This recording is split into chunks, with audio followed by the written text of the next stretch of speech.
మనం ఏమనుకుంటాం? మా అన్న, మా పిన్ని, మా వాళ్ళు. అరే వెర్రోడా, అందరి మనస్తత్వాలు అలా ఉండవు. ఇది అనుభవంతో చెప్తున్న మాట.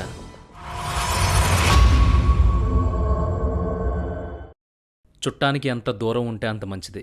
ఎందుకంటే రేపు నీ బతుకు బాగోకపోతే నీ పరువుని ముందుగా రోడ్డుకు లాగేసేది వాళ్లే.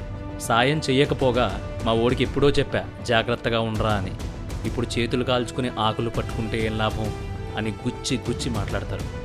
బాగా సంపాదించి మంచి పొజిషన్లో ఉండి అందరూ కలిసి ఉండాలనేది నీ ఆలోచన.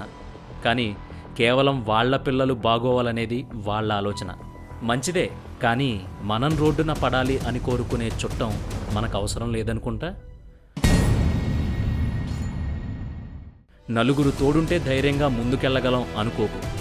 అరే ఊళ్ళో మాకెవరూ బంధువులు లేరే అని డీలా పడుకో. ఒక్కడివే ముందుకెళ్ళు. అమ్మా నాన్నలే మనకి నిజమైన బంధుమిత్రులు. అలా ముందుకెళ్ళినప్పుడే నీ గుండె మరింత రాటుదేలి ఎంతటి ఎదురు దెబ్బనైనా తట్టుకుంటుంది.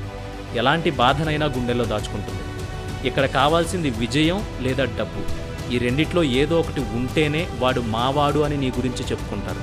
లేదంటే వాడు ఎందుకు పనికిరాడు అని అందరి ముందు చెబుతుంటారు. వాళ్ళ నోట్లో పడి ఎందుకు పనికిరాని వాడిగా మారకు. నీకొచ్చిన పని చేసుకుని నీ కుటుంబంతో అమ్మా నాన్నల కష్టాల్లో ఇష్టాల్లో నువ్వు ఓ భాగమై కుటుంబం అంటే ఇదిరా అనిపించుకో. దూరంగా ఉన్నంతసేపే చుట్టాలు. రోజూ వెళ్ళి చేరావో వాళ్లే నీకు శత్రువులు. వేరే భ్రమల్లో పడి ఇంటిని అశ్రద్ధ చేయకు. తల్లిదండ్రులకు కావాల్సింది ముద్ద పెట్టే కొడుకు కాదు, బ్రతికున్నన్ని రోజులు అమ్మా అంటూ ఆప్యాయంగా పలకరించే కొడుకు.